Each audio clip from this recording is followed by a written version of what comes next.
Hello and welcome to SimplyCyber Live. I'm your host, Gerald Ozier, and every Thursday we talk with experts to help you take your cyber career further, faster. Be sure to follow us on LinkedIn, YouTube, and Twitter to stay current on upcoming shows and topics. And thank you for taking time to be with us live today or watch on replay. If you are with us live, use the comments section for submitting questions or comments and engaging with us during the show. Today, I'm happy to be joined by Denis Calderone. Denis has worked in information security for nearly 2 decades and holds both a CISSP and a CISA certification. Denis is a partner at TBG Security, an information security consulting firm. At TBG Security, he functions as both the CTO and leads the technical consulting arm of their house. Welcome to the show, Denis. Thanks, Jerry. Thanks for having me.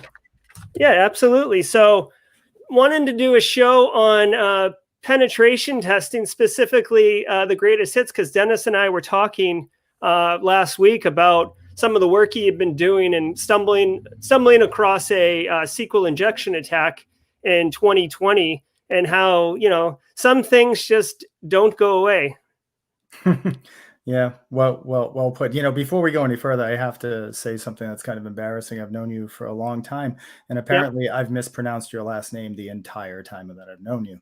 So my apologies. Okay, well, yeah, no problem. Yeah, Gerald Ozier. So, add it to the list. Yeah, and just as a background for the audience, yeah, Denis and I have known each other close to 15 years, almost 15 to 20 years now. Where he actually gave me my first job in information security. So, thank you, Denis. It's given me a lot, and I really appreciate it.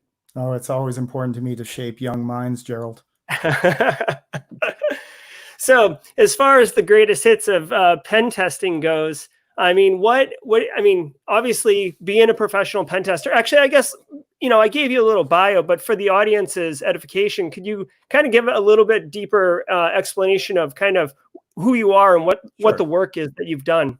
Yeah, sure. I mean, so, first of all, my start was in network engineering. That's kind of how I got started. Most pen testers either started as, network systems guys or they're developers, right? And so I went down that network path. This was back during the transition from NetWare and Banyan and Microsoft stepping into the networking world, right? So that's kind of where I got my start. And then I had the fortune to meet somebody named William Young, who became my mentor. And he kind of introduced me into security. And from there, I just became a consultant, and I've never stopped. So that's been over 20 years now that I've kind of been in that role. TBG, we're a small consulting company. We do a lot of security consulting for mid-range companies mostly. What we kind of excel in is walking in and playing that CISO role. So we think very strategically. We do a lot of offensive security, of course, hence the reason we're having this conversation. But a lot of what I do is help people build out security plans, basically, and help them make sense of this craziness, this crazy world that you and I live in. So that's what I do most of my time. Yeah. Have you, I've talked in the past to Paul Imey, who owns a local company similar to yours here in the Charleston area. And he actually said that, pen tests are typically how you, kind of broach that first engagement with a client, because they don't trust you. They don't understand security, but you can get, a low end, whatever, $15,000 pen test, show your results, show your value, and then you're that trusted partner. No, that's true. I mean, because, a lot of times what we do is we'll come in to do, there's a lot of back and forth. It's hard to get people to spend money on this kind of stuff, right? So now compliance tells me that I need to do a pen test. So we go in, we do a pen test. It's all the delivery though, right? So, there's a lot of different types of pen testers out there. And if you're the kind of person to kind of, make that really nice, polished, mostly automated report, hand it in and walk away, then, that's one thing. But if you're going to sit there and kind of handhold the customer and help them understand and try to figure out really what the root causes are for these problems. One example that I give all the time is, we might come in and we might find, for instance, like very few Microsoft problems because patching is actually pretty well done. They get a good team that's doing that, but then we'll find lots of problems on the Linux side of the house, for instance. And so, from there, we can find kind of systemic issues, right? It's like, okay, so whatever automated tool you're using for managing your patching on the Windows side is working well, but you haven't really thought about this from, more that strategic side of how do I accomplish the task of patching across my entire infrastructure. And so when we come in and we start presenting findings in that way, it kind of opens up this huge dialogue. And, it all depends on the person across the other end of the table. But, a lot of times that leads to much larger engagements. And what we try to do is we try to work on like doing, year-long engagements. Like I don't like to do single pen tests, right? I'd rather come in and whether it be a cycle of pen testing, like we have a red team service, which is really more of just threat modeling and testing combined. Or if we're doing that in combination with, say, trying to get your some sort of a certification and going through a NIST framework, again, building out that program. So Interesting. Yeah. So, to the point of having, been in the field or really in the pen testing space for close to 2 decades at this point, when you're going into those engagements and kind of starting in that with these greatest hits, I mean, what really is, what are you seeing as like the ones that just are always there and we just can't seem to get it right? Yeah. So, I mean, it depends on what you're talking about, right? So pen testing, there's multiple vectors to it, right? You can be, outside of the firewall defenses, you can be inside the firewall defenses, you could be doing application testing, right? So those are the 3 kind of big ones. So if you're talking about internal pen testing, you'd be amazed at how we get domain admin almost every single time, and we do it almost the exact same way every single time. Right. So Okay. there is always, well, not always, it's starting to get better, but LLMNR poisoning, for anybody that's listening and knows what that is, it's basically a way that Microsoft networking components use to resolve each other. That can be used to actually, you can spoof that and you can use it to steal NTLM version 2 hashes. And then we can take those hashes and crack them offline. So that is commonly still a problem. Password spraying is still works because people use the exact same passwords as their local admin accounts all over the place. That's still a problem. Eternal Blue is still not fully patched. Like almost every single time we walk into a company today, like I'm not talking about like somebody that's completely in AWS. I'm talking about like a company that has a real LAN and has servers on desks or workstations on desks. We'll almost, we could scan 2,000, nodes and find 3 of them for some reason still are vulnerable to Eternal Blue, which is, depending on the version of the operating system, is probably going to lead to a full system compromise within seconds. This stuff is all automated too.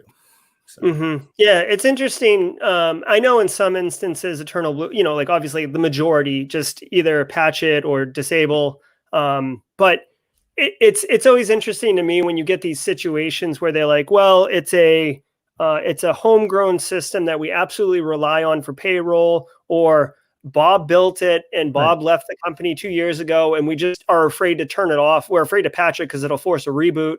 Like, what kind of situations are you seeing where, or is it just carelessness of patching where they're not doing those things? It's usually though that singular system that had some weird function that might not even be on the domain, which, by the way, remember what I mentioned about spraying local admin passwords, right? So, okay, so maybe I just popped the box, maybe it's not on the domain, but that local admin account, or the admins, because this is not part of the domain, have had to create local accounts and they reuse their passwords, so anything like that might get me in.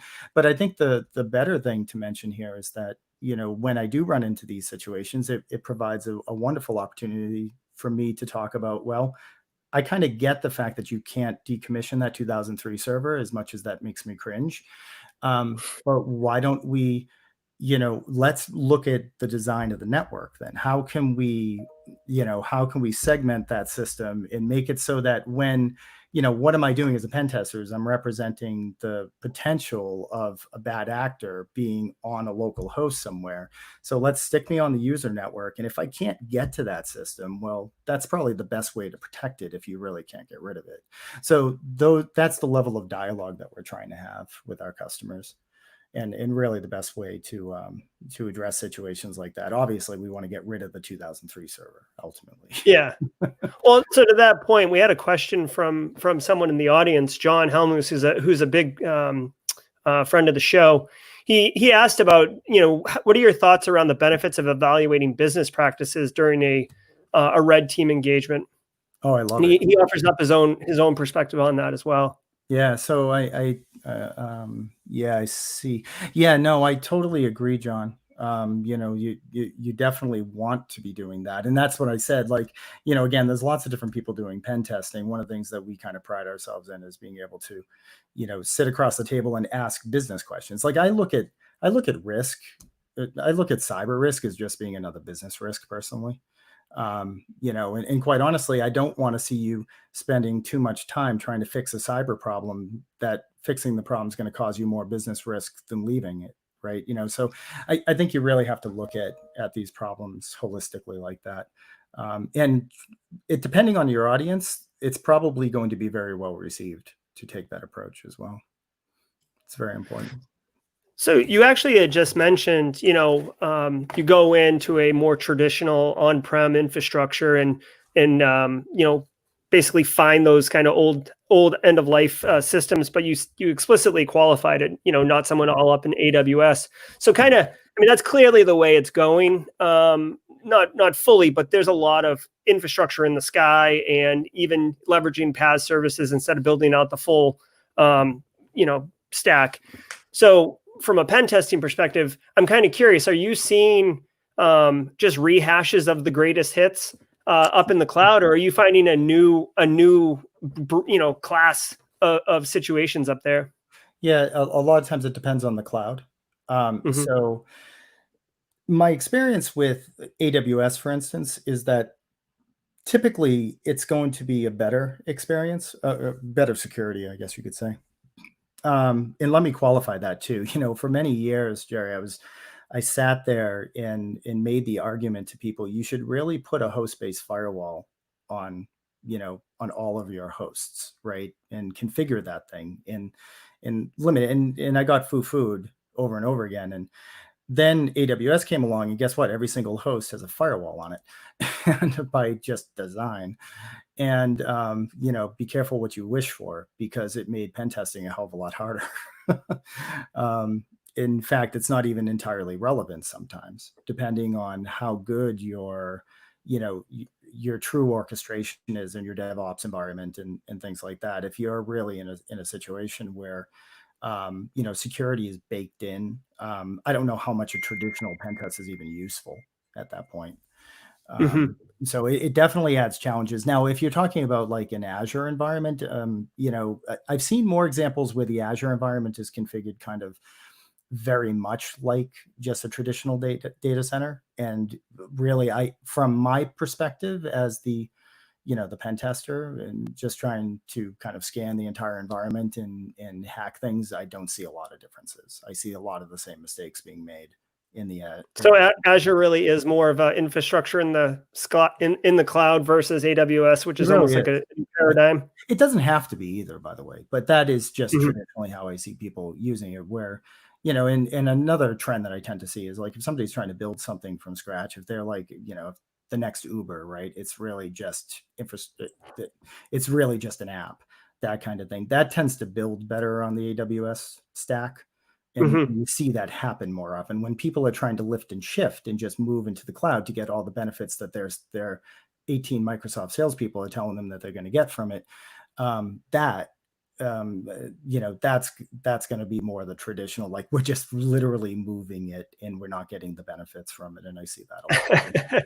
But you can tell your bosses that you're in the cloud now.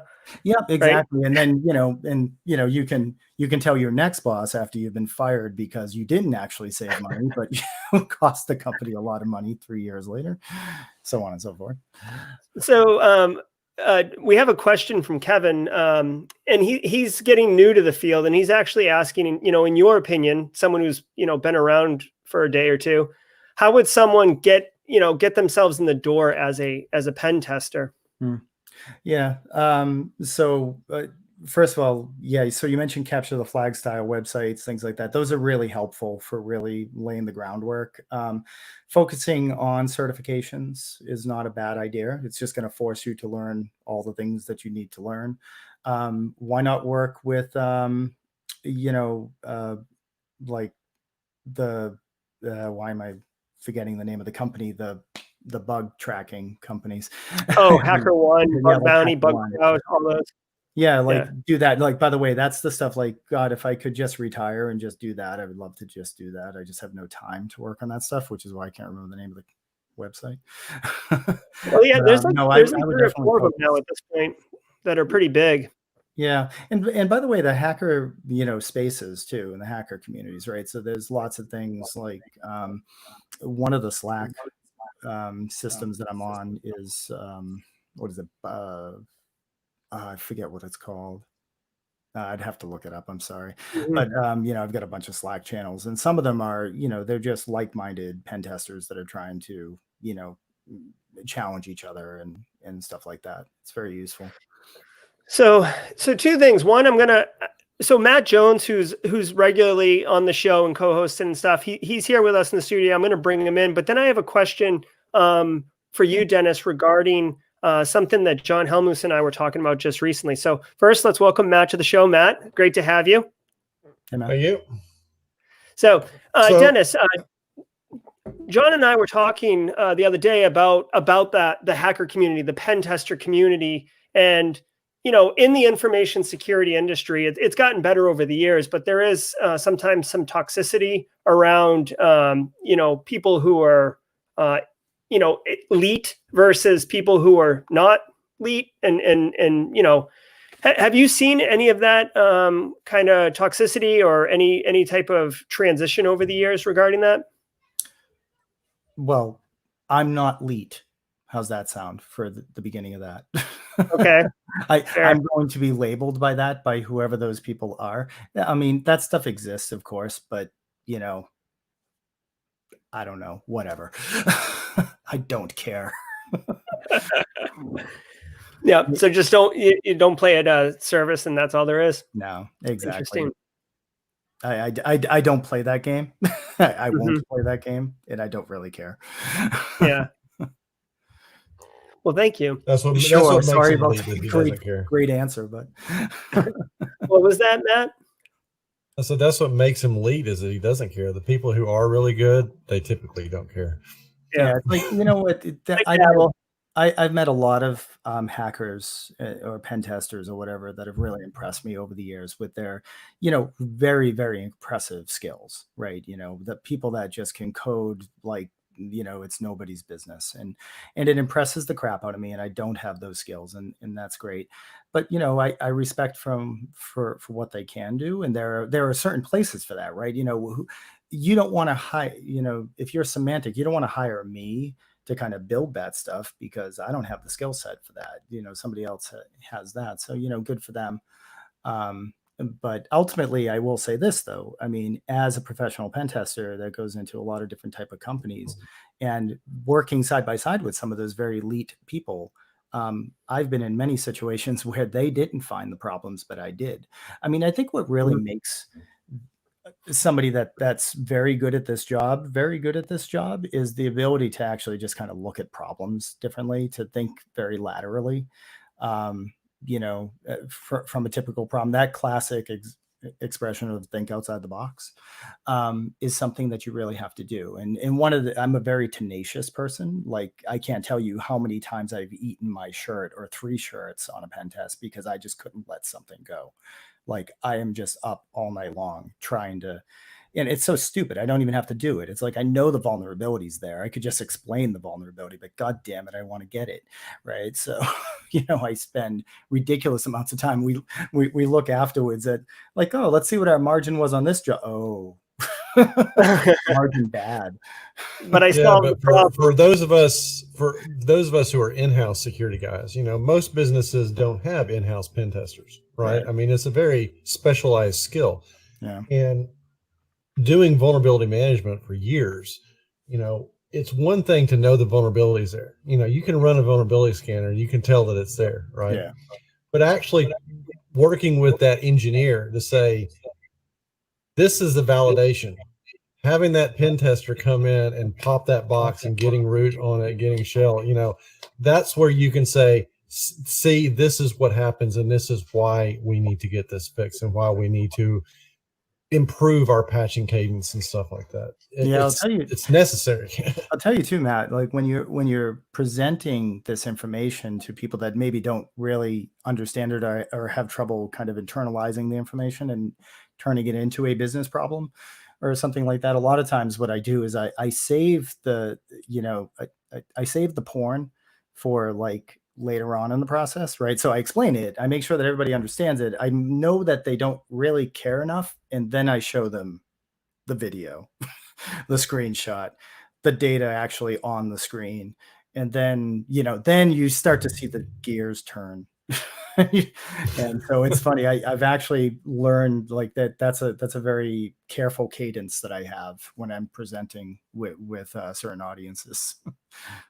So I do have one quick question for you. And in the past, one of the things that Jerry's done is he's created an atmosphere of trying to help other cyber businesses, people who are running cyber shops themselves, but they may not have the pen testing capabilities. Yeah. So maybe they want to create that relationship with a pen testing crew so that they can maybe offer those services. How would they best go about, approaching someone like yourself and trying to establish that relationship? So if they're with a client and they want to suggest that service, that they would be able to bring you in to perform it. Yeah, traditionally, you do searches on the web and you find pen test firms. And I guess the big question is, how do you differentiate one from another, right? And I think what I would do if I'm on your side is I'm going to look, I want to see what the end product looks like, so show me examples of the reports, because you can tell, particularly if you do InfoSec and you know the vulnerability scanners, like you said, and stuff like that, you'll know if you're basically looking at a bunch of regurgitated, tool data, or if you're seeing something a little bit more organic. And, I believe in, a very powerful, maybe 60-40 rule, right? If you can automate, some of it to keep the cost down, great. But it's really, the depth that you put into the finding and the prescription, post finding, that really is important, I would say. So, I think if I'm trying to give that advice to those people, it's, you got to do your research, right? Ask around, by the way, too. Ask the community for advice. That's very important. But, if you're doing a raw web search after you've, isolated some, I don't know, maybe you want the things that filter to the top that paid for the Google AdWords. Maybe you want to dig down a couple of pages. Either way, find yourself some, because some of the ones that filter to the top are probably pretty good at it too, right? So you got to dig through that and ask for a lot of quotes, because the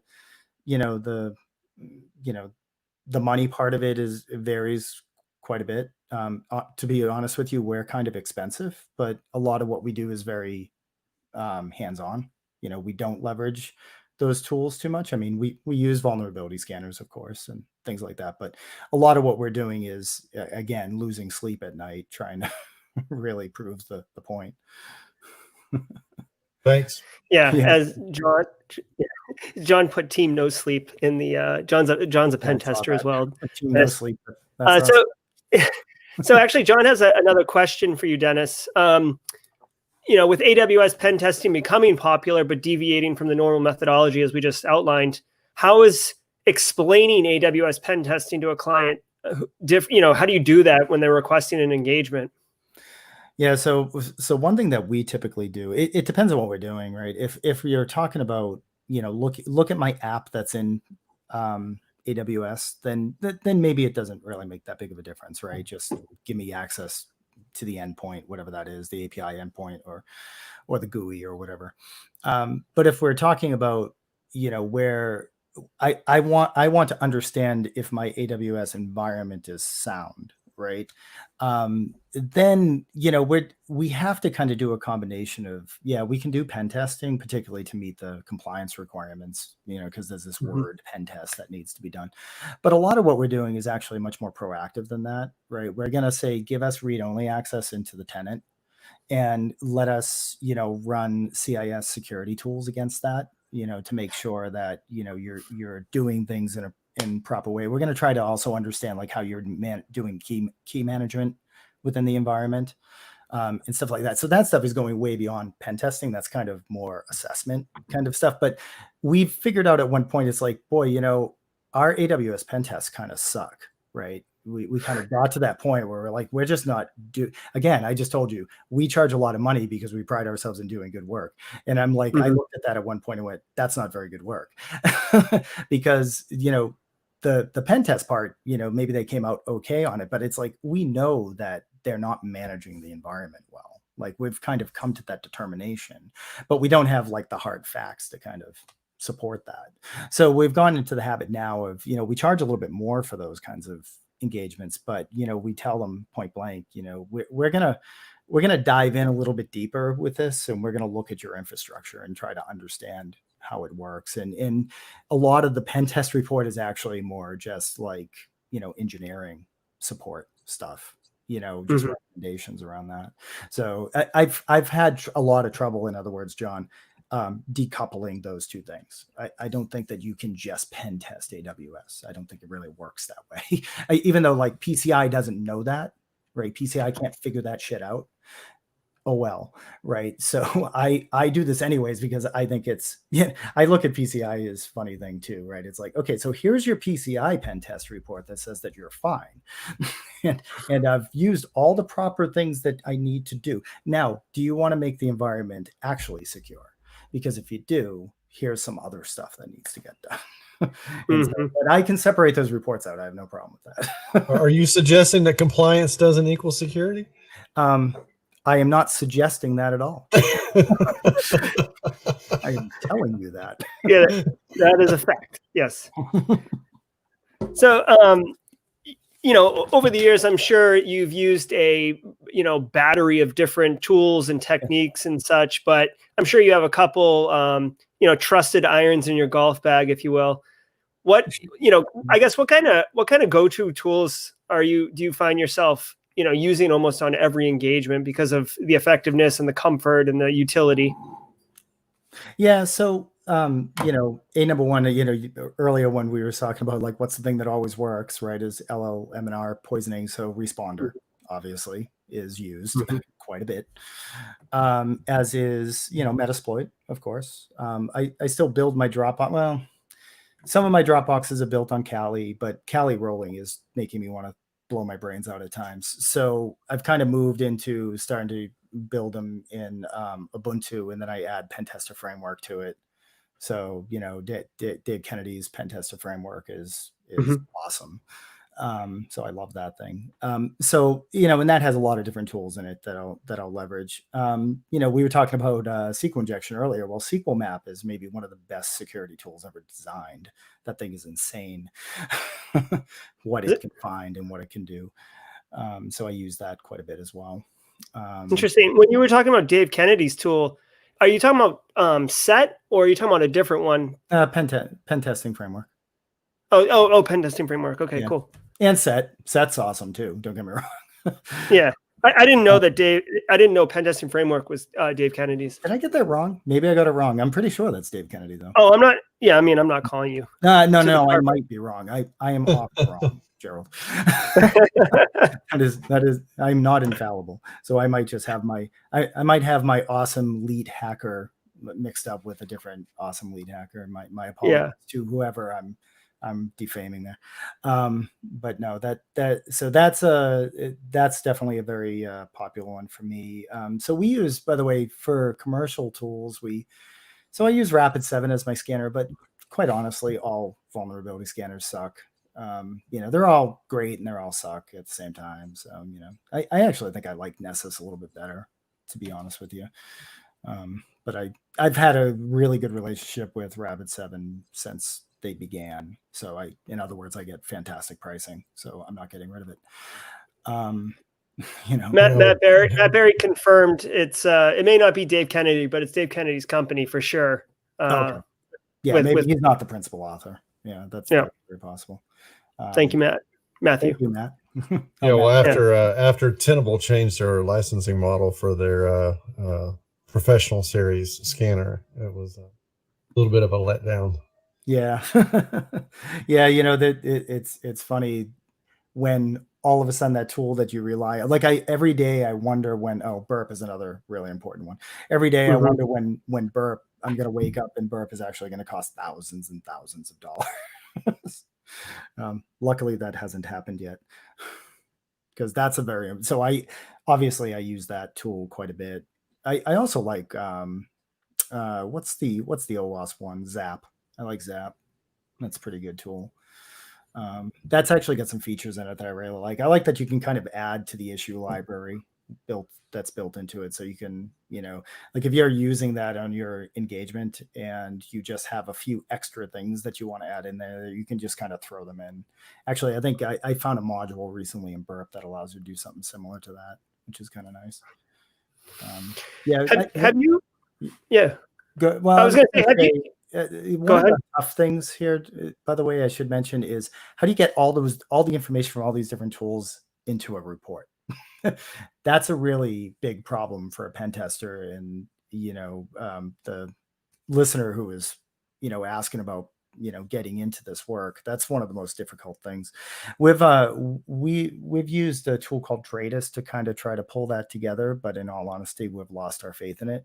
So we're still looking for the solution to that. The goal is to not spend 1 week testing and 1 week putting a report together is what you're trying to not do. You're trying to limit the reporting part of it down as much as you can to a couple of days, because again, what you're trying to do is lower that price point so that your customers can actually afford you. Yeah, it's funny, on the YouTube channel that I do, whatever the YouTube channel, I did a series on different roles, and I interviewed Paul Imey about pen testing. And when I asked him about pros and cons of being a pen tester, he said report writing is definitely kind of the biggest hurdle to the entire occupation. Yeah, it's tough, and that's why the first thing I said to you, Matt, is look up these firms and ask them for sample reports. It is really important to see what they're sticking in there and see how they go about explaining things. So I guess report writing's like documenting your code. Yeah.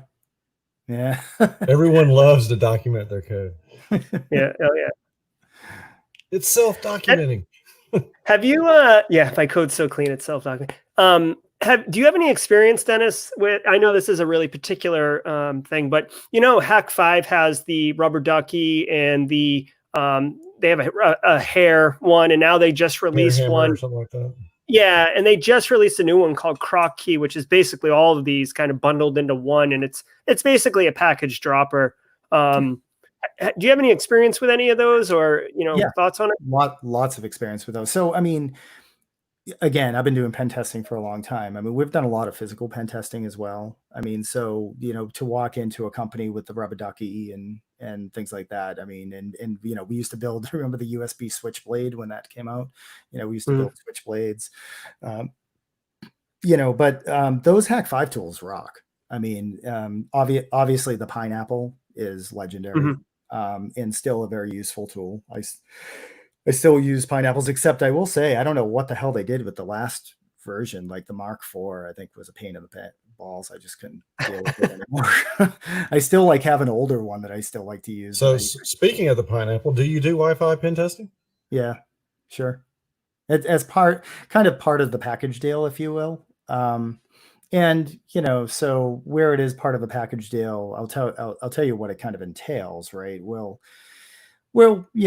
we'll walk the company. We'll try to find rogue access points. We'll look at the way that the legitimate access points are actually configured to make sure they're using proper encryption. We'll make sure that they're not, that the WPA is set up correctly. Obviously, that antiquated encryption is not in use. We'll log on to the guest network and make sure we can't jump into the rail network. We'll attempt to, VLAN hop and get around it that way and see if that will work. So we'll do those kinds of things. And most of the time we don't have too much success with that, to be perfectly honest with you. I think that VLAN hopping thing can still work at times. In fact, I know we're supposed to be talking about like old school hacks that could still work today, right? So makes me think of this one time I was on a pen test, and we couldn't get into the office, but we wanted to get into the office. That was what we were hired to do. But in the lobby, there was a phone sitting on the wall. It was a Cisco phone. So we actually spent about 2 hours getting that thing off the wall, jacking into the data port on that phone. And we were able to leapfrog over the VLAN and get into the network. While we were doing that, we got caught by the receptionist who after we told her our lies, made us coffee, which was my favorite part of that story. She brought me coffee. Very nice. So yeah, so as far as like almost getting caught, I believe, I'm of the mindset that cybersecurity as an industry has improved significantly over the last 20 years. It's obviously way more mainstream, and there's a lot more people who are skilled at defending. From your perspective, being the attacker for 20 years, can you kind of speak to the evolution and maturity of the people who have been trying to stop you? Oh, hell yeah. So when I started this work, it was amazing how easy this was. It was truly shooting fish in the barrel. I mean, first of all, the websites alone were just littered with so many vulnerabilities. Just using directory traversal. When I first started doing this, every single website was, suspect to that, right? So it was all old IAS that was completely vulnerable to that. So you could just, back up into the scripts directory, drop a payload, and you were in. Or if you were on the inside of the network, this was back in the days when Microsoft networks, if you set up a share, by default, everyone had full control of that share. And so unless you actually were thinking about the authorization scheme that you wanted to apply to the share, it was open. So all I'd have to do is have a network jack and look. If I looked, I would find stuff. I could then use that. Eventually, I'm going to find the spreadsheet with the passwords, and from there, I'm done. Now, the problem though is that at the time that I was doing all this stuff, nobody was thinking that people were doing this kind of stuff, right? That's the big difference. And to answer your question, now people are quite aware of InfoSec.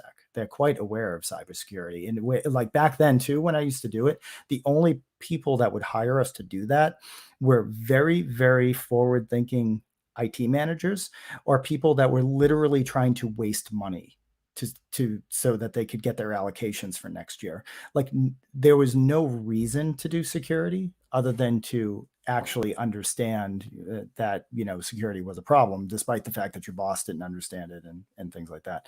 So the average user now kind of understands security way better than IT managers did back then. So it's very different, and it has become more difficult. So for instance, I might get through the door. By the way, we don't do a lot of physical anymore, mainly because I'm older and I just can't be bothered. But but even when I do it, because I do have some clients that sometimes want us to do it, I might get through the door, but if it's during the day, it's not going to last long. Right. Somebody's going to stop me. Somebody's going to question me. It's just the way it is now. And it didn't used to be that way. So that's why, by the way, if you are doing physical pen testing, the first thing you want to do is find a place to drop that box and get the hell out of there. You just get yourself into an unoccupied conference room and jack that box in and go back to your hotel room and hack from there. Interesting. So to that point, have you seen? It sounds like you could do, they weren't incredibly complicated, but you could do more technical attacks back in the day. Do you find now that the technical attacks are a little bit less effective and you have to rely more on the social aspect, or is it just all the same? Yeah, I don't know if that would necessarily be true. I mean, those are very, on the wire technical attacks. But I mean, think about the technical complexity of an LLMNR attack, Mm-hmm. right? That's a pretty damn complex attack if you stop and think about it, right? And it's brilliant. Probably going to drop the wrong name again, but yay, Spider Labs. I think that was Spider Labs that came up with that one. We'll give them credit in this show. Yeah, we're going to give them credit right now, just for the heck of it.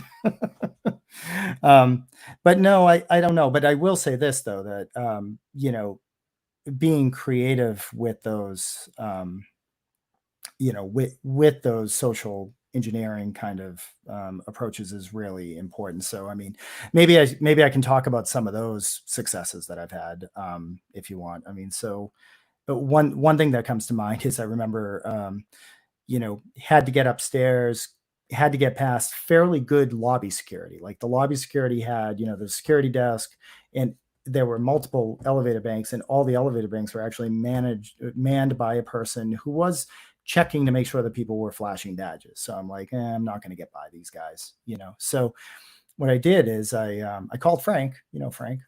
I had Frank. We found the phone number to the reception desk. We knew I already had found the directory listing of all the people in the office that I needed to get into. So I knew all the names, and I had called the night before. I'd called every single person's mailbox looking to figure out who was there and who was not there. And so I found somebody who was on vacation, and I had that person, Frank, pretending to be that person, called the reception desk, say, I'm in, or not the security desk down in the lobby, and say, hey, you got to help me out here, man. I'm stuck in traffic. I got somebody meeting me. And by the way, I always use my real name and my real business card. I even say I come from TBG Security. Like, as real as you can make it, as much as you're not lying, the better you will be at doing social engineering.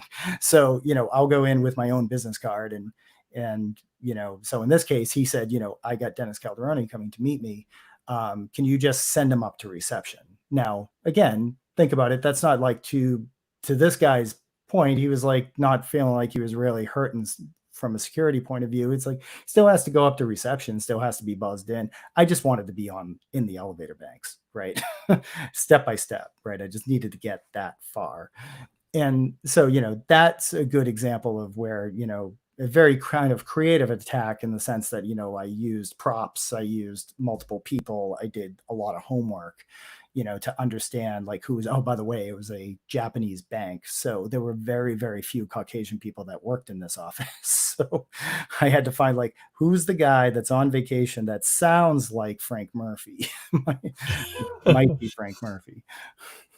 That worked out incredibly well. It's kind of funny. Like, I just imagine you up, for 5 hours, whatever, 2 hours calling 300 phone numbers. And then I think of every, kind of hacker movie, and you don't see the grind, you don't see the homework, the prep basically to make the attack flawless. What's step one? Reconnaissance, right? That's right. Yeah. The more time you put into recon, the easier and more successful you're likely to be. What's going on? Agreed. I'm just looking at the live comments. Oh yeah.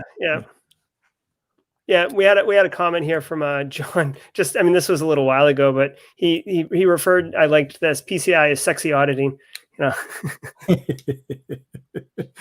Sexy auditing. Yeah. I would like somebody to explain the sexy part. Yeah. All right. So, any final passing thoughts or questions, Matt or Denis, regarding pen testing? I'll make this comment. People often don't pay attention to the applications, and the applications are really where I find most of the problems. There is definitely there are good security coders and there are bad. And I still run into, during my delivery calls, you can tell the difference between that dev team that kind of understands what I did and how to fix it, and those that this is really kind of blowing them away, what I'm telling them. And, I'm starting to see more and more offshoring as well. And that application that kind of prompted this conversation to begin, that I was driving a truck through a couple of weeks ago, that was an offshored situation. And, again, the number of problems. I mean, this was, you want to talk, pen testing, greatest hits. This was the OWASP greatest hits, right? This was everything in OWASP was done wrong. And the funny thing is, you've got OWASP, right? OWASP is a wonderful resource. And if you want to do this stuff right, you just need to be aware of it, though. That's the problem. And what I find is, I find both sides, right? I find those that want to understand it and want to learn and want to do it better. And then I just find ones that either are complacent about it or just have never, come across it before and have never been taught. So I don't know how this is not being taught at this point. That's the part that's kind of baffling me, but it runs rampant. And another thing, the final point on that is, a lot of times the attitude is fix the front door and don't worry about the back door, or don't worry about what's happening on the inside. And I can even point to pen tests where, yep, you did the right thing of sanitizing that username and password as it was passing through, but you didn't sanitize the email address on the forgot my password page, right? So, that thing is still accessible, guys. Question from the audience. Matthew Berry asking if you get a prize if you get all 10 OWASPs in one app. Fill the whole bingo card. Yep, you get a day off work, Matt. That's funny. So really appreciate you taking time to talk with us today, Denis. We've been talking with Denis Calderone, OG pen tester and CTO of TBG Security. Not lead. Yes, self-identified as not lead.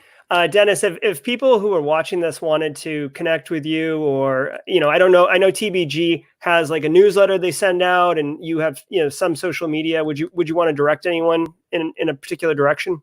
So, I have Twitter that I don't write to. I only listen on. I'm a fairly private person.